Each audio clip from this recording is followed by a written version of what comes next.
Tonight on Wings, take off with the Discovery Channel in the Douglas AD Skyraider.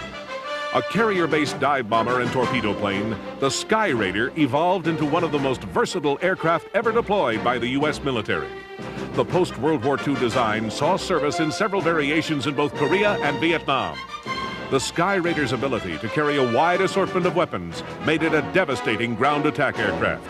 Tonight, soar high in the Douglas AD Skyraider on Wings.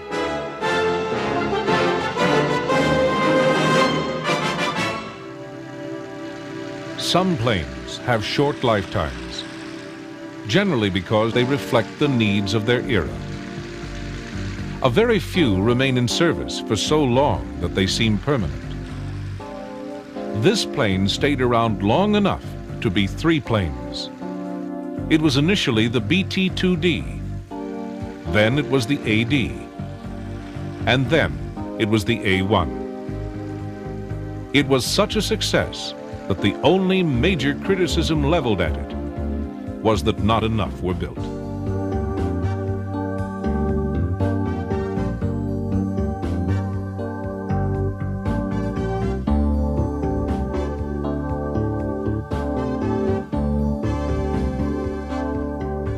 The first Douglas Skyraider, known then as the Destroyer II, took off in March 1945, beginning a service career that was to stretch, unbroken, to Vietnam. After the last U.S. Navy A-1 combat missions were flown, the plane was still being used ashore by the United States and South Vietnamese Air Forces. Where or when the last Skyraider in combat service flew a mission is somewhat of a mystery. It's probable that they were in use in the African state of Chad as recently as 1979. Even as the Skyraider was in development, it was already widely believed to be obsolete. After all, it was designed and constructed at the same time as the development of jet engine aircraft, in an era that was obsessed with speed. While other designers were scratching their heads about the best way to get around the sound barrier, Douglas engineers were wrestling old-fashioned problems with propellers and radial engines. Nobody questioned that the design was a pinnacle of piston-powered aviation, but many questioned the need for climbing that pinnacle. In hindsight, it can be seen that the Skyraider was the sum of an enormous bank of knowledge built up over time.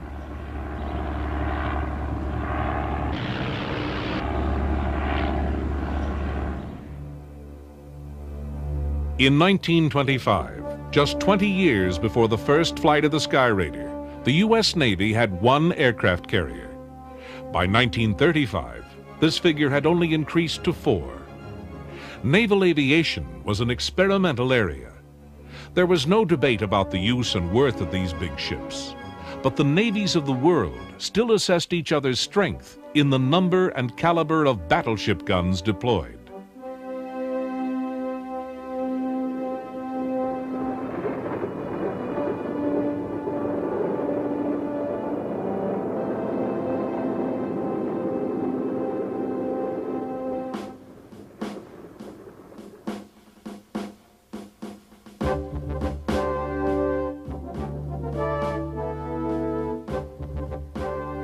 Through the 20s and 30s, the numbers of ships and planes slowly increased. Experimentation and testing went a long way towards sorting out the systems, methods, and value of naval aviation. The increasing sophistication and expertise of the crews soon demonstrated telling points in the debate about the function and worth of carriers. It became evident to many that the future of naval conflict would be dominated by air power.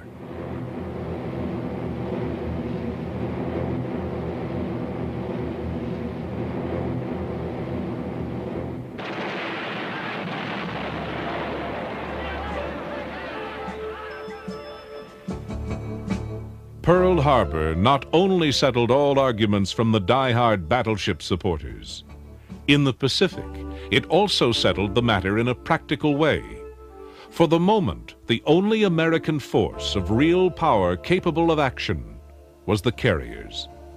At the outbreak of war, The carrier complements were, as usual, in transition. It was a major turning point in aviation, with monoplanes taking over from the trusty biplanes. As war started, the planes in use were quickly shown to have major flaws. War demanded different specifications. Fortunately, the conflict in Europe gave a short but significant lead time to aircraft designers, and production was already underway on new, more effective planes.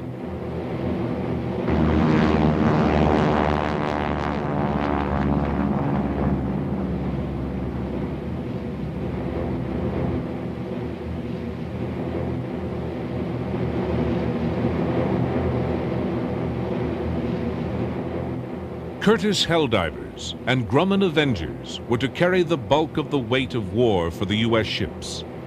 These followed the established pattern of two-seat dive bombers and three-seat torpedo bombers. The Helldiver, ordered in 1939 and first flown in 1940, became the standard Navy dive bomber of the last 2 years of the war. But throughout its career it was troublesome and displayed several flaws. Among these were instability, an operational range of only 250 miles, and poor maintenance access. The plane had not lived up to expectation as a load carrier, or for its short takeoff ability. But the Helldivers were the best planes available for the job, and they were used to good effect.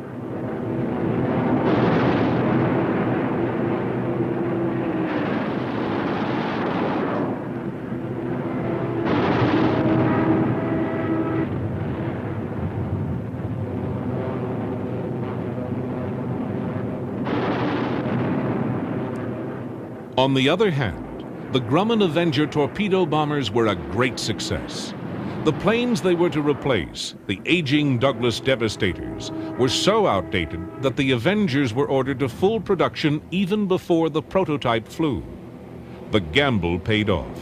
With a 2,000-pound bomb or torpedo load, the Avengers, when they went into service, were invaluable, and they were to stay with the fleet until 1954.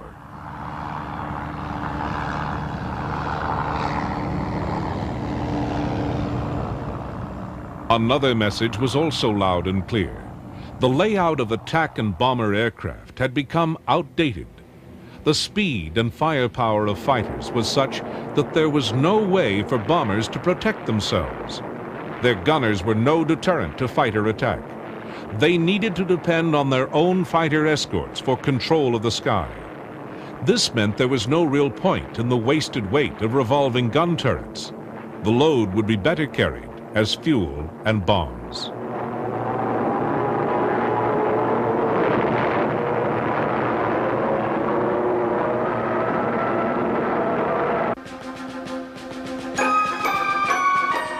Despite casualties, there is no doubt that America's naval strength, based on her carriers, dominated the vast Pacific battlefield. Japan lost 39 battleships and cruisers during the war, and only 4 of these were sunk by American surface ships.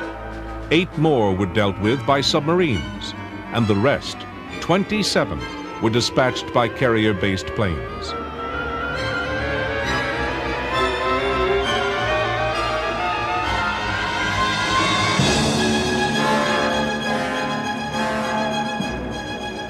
Naval aviation was clearly one of the most powerful weapons at America's disposal, and plans were developing to meet needs far beyond the war's end. New, reliable, and powerful engines were available. Experience made it possible to predict accurately the behavior of a design shape. Combat indicated that the gunner was a redundant concept, and in the same way, the observer or bombardier was wasted in a specialized airframe. The next specification for a Navy attack plane to be issued was for a single-seat aircraft.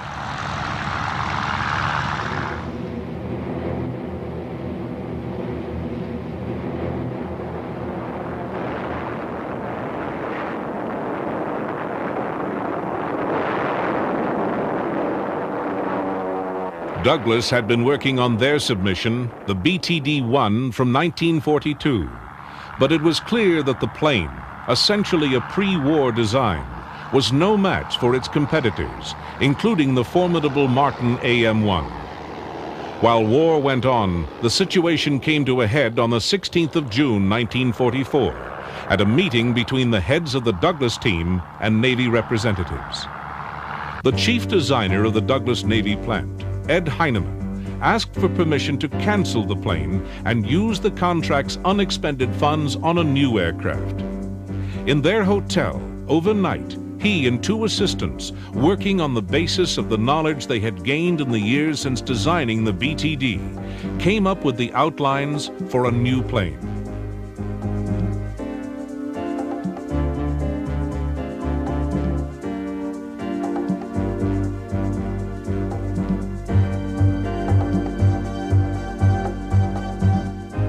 The sketches they presented the next morning, accompanied by their technical explanation, intrigued and impressed the Navy's representatives. Douglas was, in effect, allowed to re-enter the competition. They had only 9 months to get their plane into the air, and it had to comply with very tight and unforgiving specifications.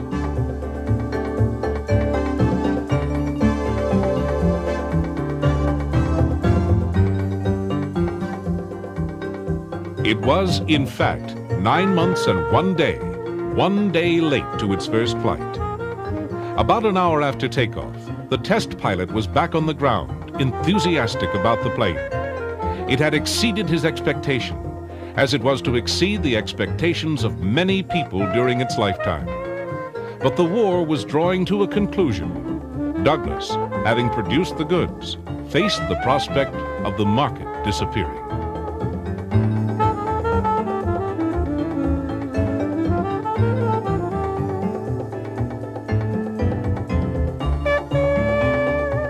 Wartime contracts for 548 planes were canceled. 3 were delivered in 1945, and only another 22 in 1946. But this minimal production saved the Skyraider. Though the future of a piston-engine aircraft seemed questionable, this plane was clearly something to be reckoned with. And in 1947, the Navy purchased 239 in 3 different versions.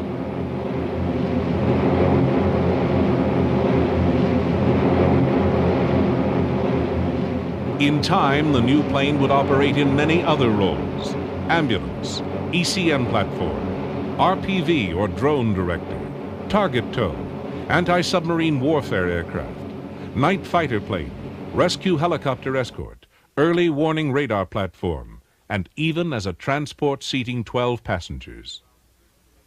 In all, there were to be around 30 major types and about the same number of subtypes. The Skyraider never ran out of uses. The 82 was a very stable aircraft. It was not difficult to fly. In fact, to check out, from going from one plane to another, going from training command, where I flew Corsairs, to the A2, merely read the handbook and took an open book test and sat in the cockpit and learned the location of everything. And then it was time to go. It was very quick and a lot of fun. The 82 was a good plane to land on a carrier. I went on one full cruise of 6 months and never got a wave off. And I was not, I was not the exception. It was just a neat plane on a carrier. And when I was a young pilot, I even took off with the flaps up by mistake. Still got airborne.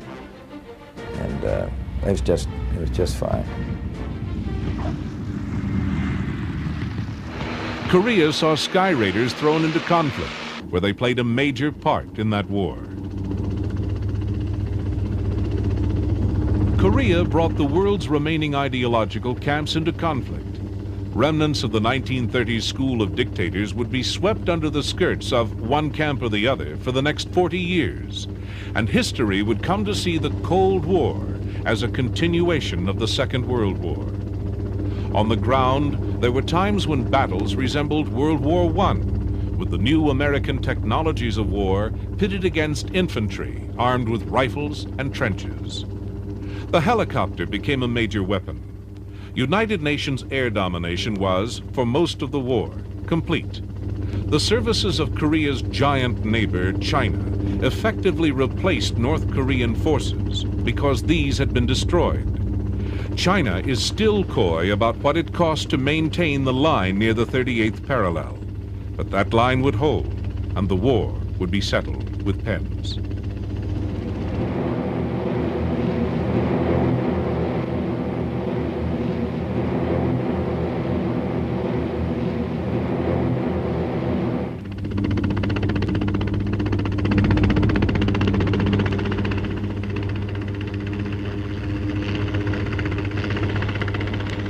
The aerial war was shared between generations. Jets were deployed, but their need for long straight runways hampered their effectiveness, especially in the frantic early days of the war, as the North Koreans swept the peninsula and captured all but the tiny pocket around Busan.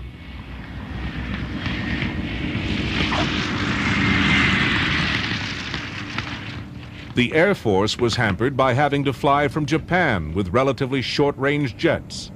The Navy's carriers were called on for a high proportion of support for the soldiers fighting desperately to hang on.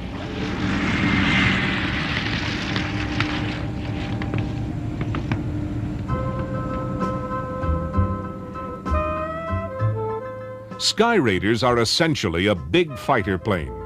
They don't have an internal bomb bay. This was not included for two reasons. One, additional weight in hydraulics and hinges for the doors. And two, it restricted the nature of the load. It was reasoned that strengthened wings with multiple mounts would accommodate a greater range of stores packages. In fact, the Skyraiders would carry at one time or another the whole inventory, including weapons that were rumors or theories in 1944 when the plane was first drawn up. During the Korean War, Skyraiders took part in highly secret experiments carrying nuclear weapons, and later, in 1953, the AD-4D variant would be developed specifically for that purpose, but it would never be called on to deliver these weapons. It would make and polish its enduring reputation with a range of conventional stores.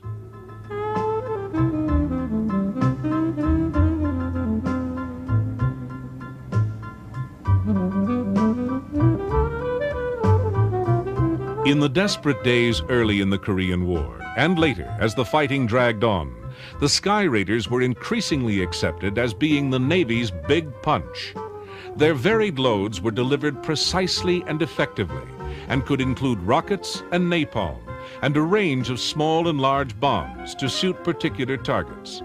Their loads had one other outstanding feature. They were enormous.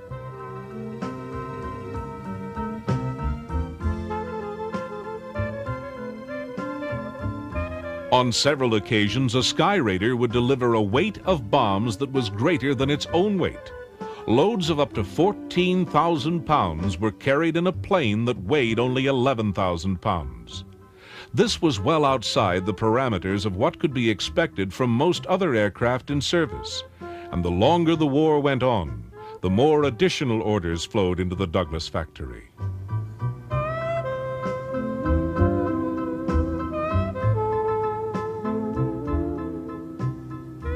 The orders had in fact been stockpiling due to delays in delivery. There was a series of problems with a new engine. There had also been problems with the introduction of the plane into service. The design team had expended a great deal of energy on minimizing weight. This led to some modifications to cure stress problems which had developed in the initial carrier trials of the plane. These problems were partly the result of poor landing technique. In response, pilots were given additional practice, while the Skyraider was also strengthened to withstand heavier impacts.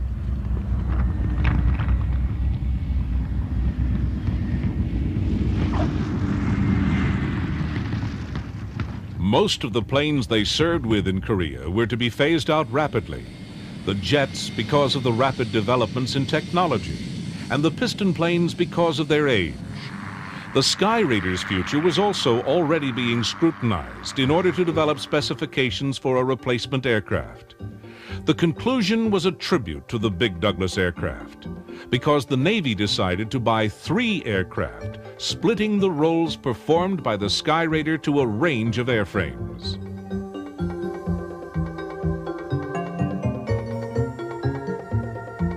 In 1949, the future of the ADs could at best have been described as uncertain. Very few could have predicted they would endure long into the jet era. But orders continued, and when production eventually ceased on the 18th of February 1957, 3,180 Skyraiders had been built. It would be many more years before they would be found in museums. When we would get back to Japan on rest and recreation, if we ever met Army people or Marines that had been on the ground up in the front lines and told them what we flew, they always said, well, you guys are the ones that saved our lives and we wouldn't have your job for anything. Oftentimes we'd find, particularly a Vietnamese pilot who was rather short, that we'd have to put a seat cushion or a pillow behind them so we could move the Vietnamese pilot forward so that he could get full right rudder, particularly with a heavy load on a short runway where he needed full power instantly. In September 1960, the first Skyraiders arrived in a new theater of conflict, in a new role, as fighters to join the Vietnamese Air Force. In May, a further 25 arrived, where they became a major factor in the air war over Vietnam.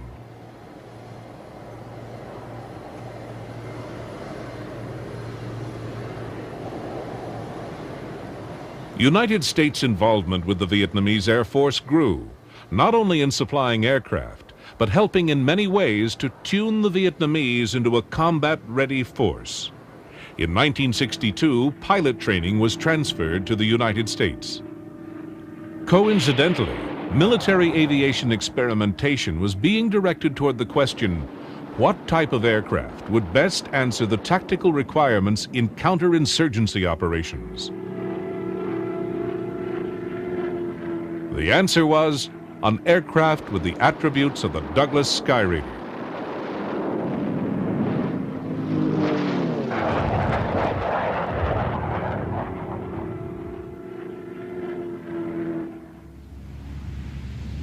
U.S. involvement with the Vietnamese Air Force had formally started in 1955, but it was not until the early 60s that U.S. advisors were sent to Vietnam in noticeable numbers.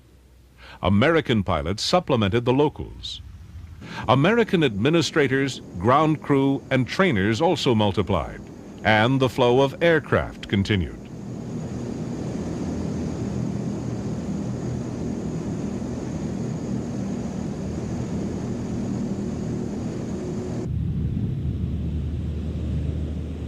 Also increasing through this time was the level of insurgent activity. The Saigon regime, riddled with corruption and badly out of touch with the population, was tottering along under Diem. The country was a breeding ground for civil discontent. Leaflet drops and aerial propaganda broadcasting were no answer to the situation.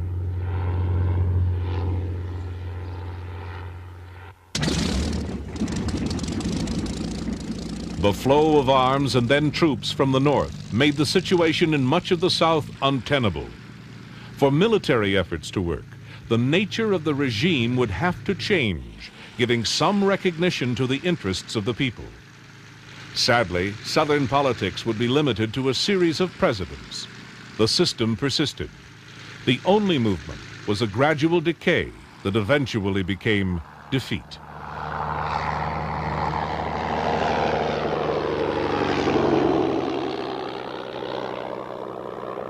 When they received their first Skyraiders, the Vietnamese were disappointed. They had been expecting jets. However, the Geneva Agreement outlawed the introduction of such advanced weapons into the conflict. The Vietnamese Air Force would not get its first jets, Northrop F-5s, until 1967. In the interim, they used a variety of aircraft in well-organized and effective operations against the guerrilla forces.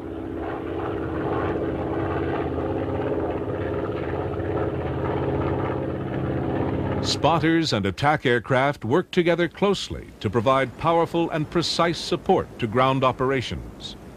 Under the close and often hands-on guidance of the U.S. Air Force advisors, the VNAF developed tactical responses to guerrilla operations that were to remain models for much of the war. Smoke markers, fired by Cessna bird dogs operating as forward air controllers, would indicate targets for the Skyraiders.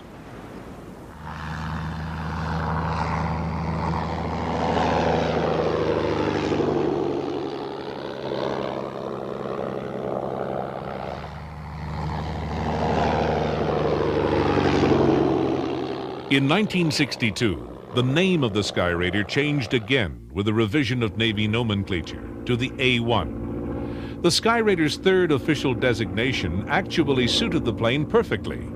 A-1 was certainly an accurate description.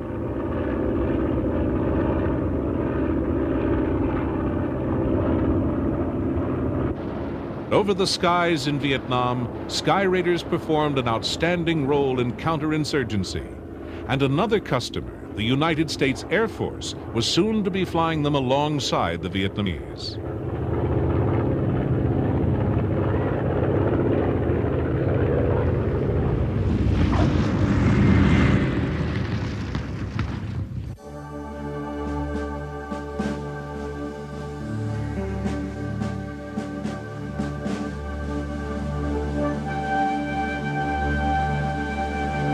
My fellow Americans, as President and Commander-in-Chief, it is my duty to the American people to report that renewed hostile actions against United States ships on the high seas in the Gulf.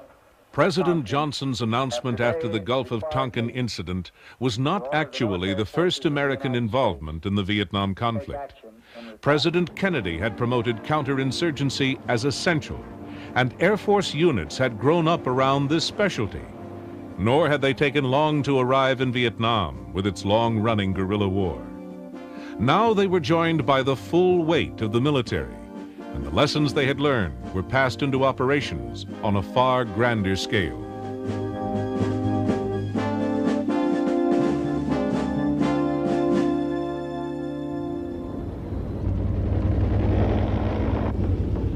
With the formal commitment of United States forces came a transformation of the conflict. The entire conventional weight of the U.S. was committed in a guerrilla war. Helicopters would be the enduring image of Vietnam, as gunships, as troop carriers, and as rescue for downed pilots. Bravo 8-1, airborne at flight of 16, event 101-4, over. Bravo 8-1, this is Clearwater. Roger. Your pigeons to Point Cairo, 28014, over. This is 8-1. The helicopters provided a focus for forces on the ground and became a persisting symbol of the conflict.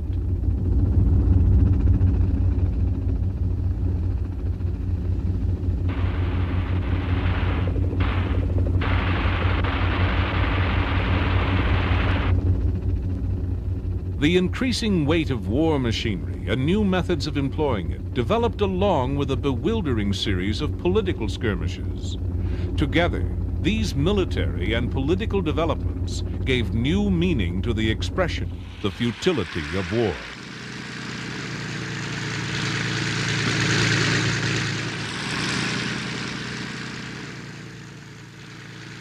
U.S. Air Force Skyraiders had started Vietnam operations in May 1964 with Vietnamese observers who were nominally in charge of activity. The twin-seat A-1Es they used were to be the first of many U.S. Air Force Skyraiders to serve in the theater. By the time the E's began to run out, the U.S. was fully involved, and they could be replaced with the still numerous single-seaters. The use of these planes alongside Mach 2 jets was not incongruous. It was a result of specialization.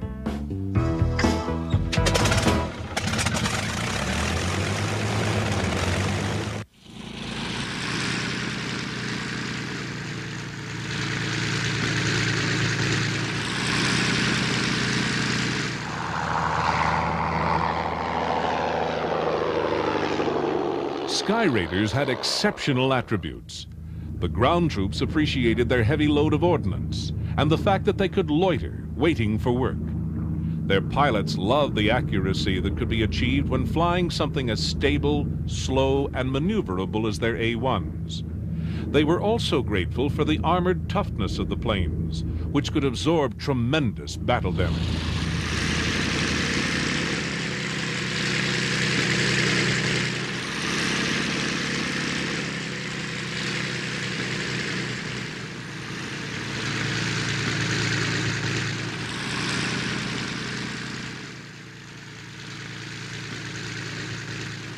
In their long career, the Skyraiders earned several nicknames. There was a drive to have them known as the Pulverizer, which never took. They were known after their call sign in Korea as ADs, which were able dogs. They also had other names. They were Spads, and in their rescue work, they were Sandy.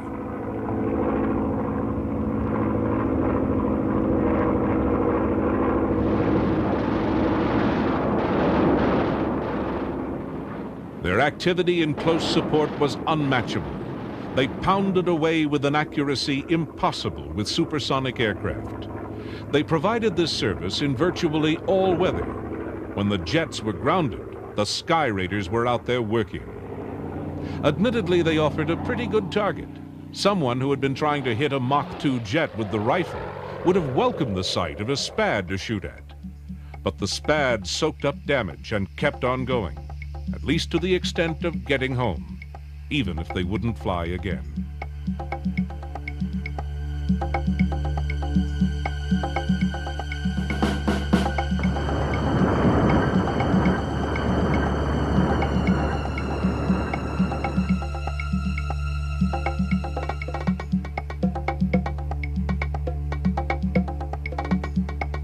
The U.S. Air Force lost 153 Skyraiders in combat in Vietnam between 1962 and 1973.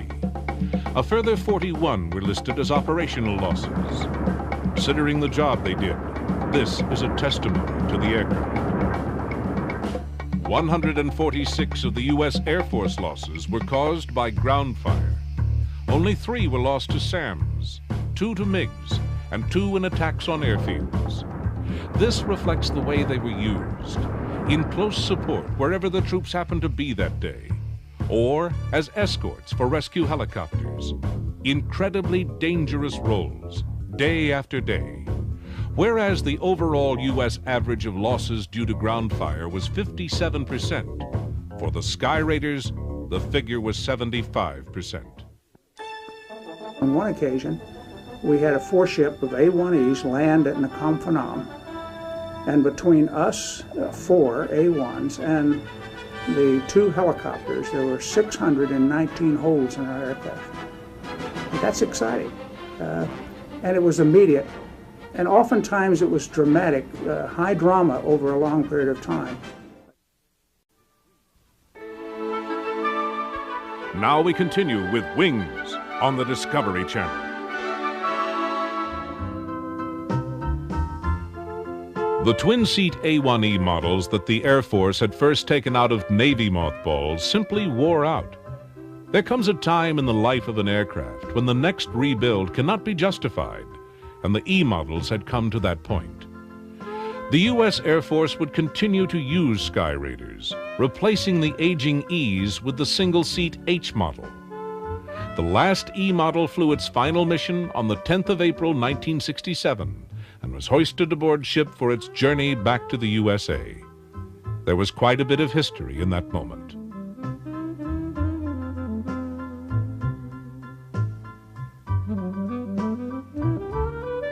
The nickname Spad referred to a First World War biplane.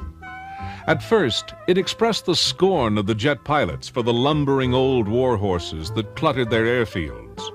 However, the Spads in Vietnam changed that scorn into grudging respect, and then into awe. In time, many of the jet jockeys would owe a great deal to the Spads, because Vietnam had given the Skyraiders a new task. Many knowledgeable people maintain that the Spads found their finest hour in this new role: rescue helicopter escort.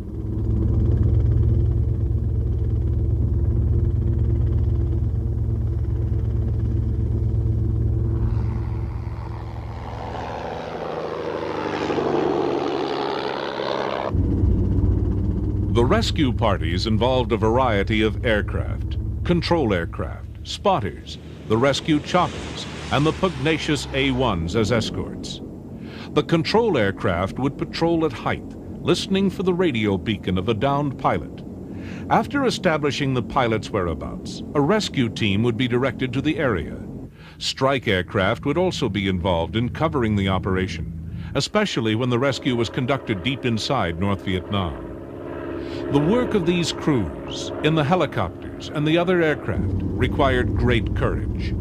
Despite the danger, the units pressed each mission as hard as possible, and in the course of the war were credited with an amazing 3,833 rescues.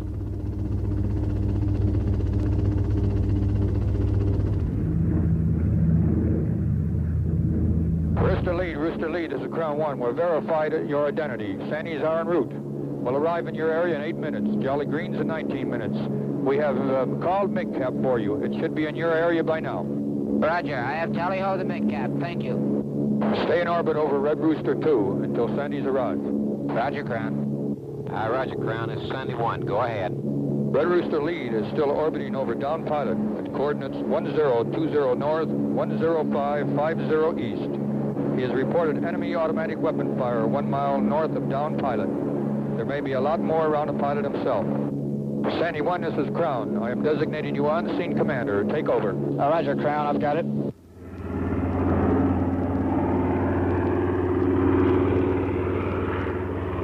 Skyraiders filled the role of escort well.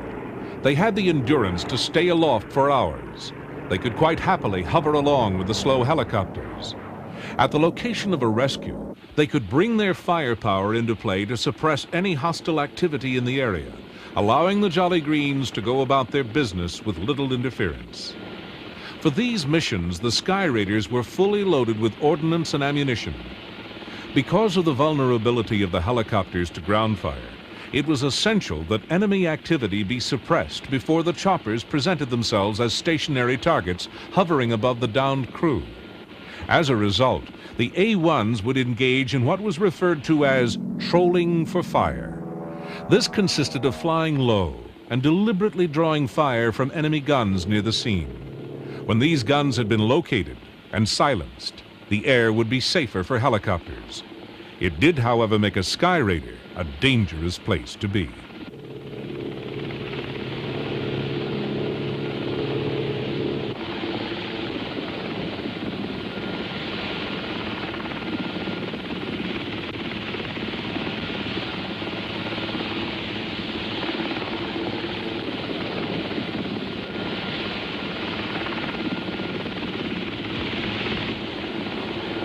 The rescue team's motto was, "That others may live." To that end, they were prepared to risk their lives.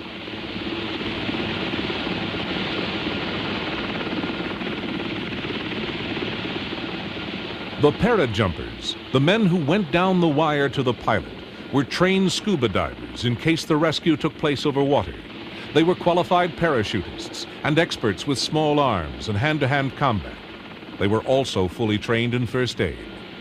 With the rest of the crew, they faced the danger of flying low and slow in their chopper to the rescue site, often under intense fire. Then they left even the aircraft's limited safety to become dangling targets. That others may live. The tremendous personal satisfaction I had out of seeing a guy step out of that helicopter was tremendous. It was a very exciting experience from a tactical standpoint. The beautiful thing about the A-1 is that it could stay over the guy for hours on time. It had a versatile load. With 15 external stations, you could put a wide variety of ordnance on the aircraft. So it meant that when you got airborne, you could be applied to a wide variety of targets and situations. The disadvantage to the A-1 is obvious, because while it was an airplane with tremendous staying power and time in the air, it was very slow. And as a result, it was a fairly easy target for less sophisticated automatic weapons and anti-air. The Navy had apparently replaced the Skyraider when it split the roles of the plane among three airframes. The Grumman tracker was to take over anti-submarine missions. miles and went into service in 1954. The 1952 Douglas Sky Warrior was to carry out long-range bombing, including nuclear bombing. And the Douglas Skyhawk, the superb A-4, was to do everything else. But no one had told the Skyraiders. They were still there in 1964 when the carriers found themselves in Vietnam, still a standard medium attack plane.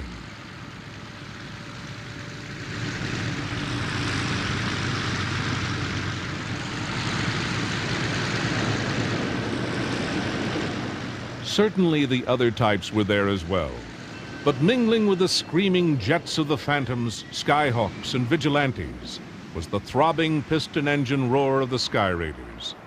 They were an important part of the striking power of the carriers in the early years of Navy involvement, and their slow and accurate attacks brought huge bomb loads to targets with deadly effect. In contrast to their jet-powered comrades, they were likely to be found on their way back to the ship, quietly looking for targets of opportunity. Their accuracy, huge loads, and long range made them uniquely valuable.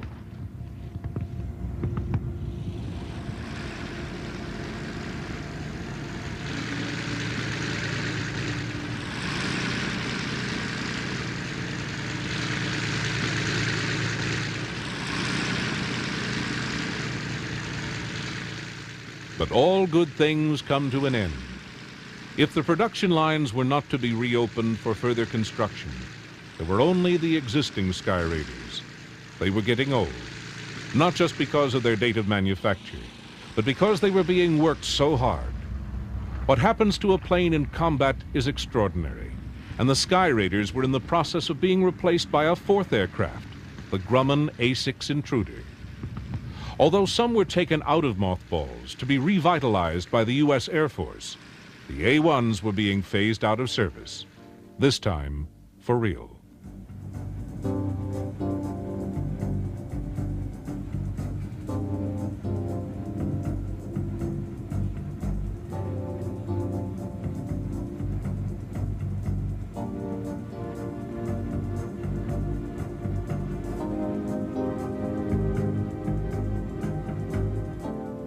On Sunday, the 20th of February, 1968, Lieutenant Theodore Hill landed his Skyraider on the USS Coral Sea after completing a combat mission over Vietnam. He was 23 years old, and the Skyraider had been in service for 23 years. He had just completed the last combat mission of U.S. Navy Skyraiders. That was it. The old planes had finished their Navy service.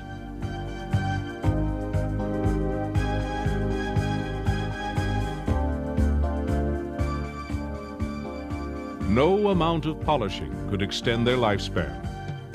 They could still have been loaded with arms and sent on more missions, but it was time to call it a day. After a career as a full-time anachronism, the Skyraider had finally earned a long overdue retirement. Their replacements were already in service. Indeed, some of their replacements were due for replacement themselves.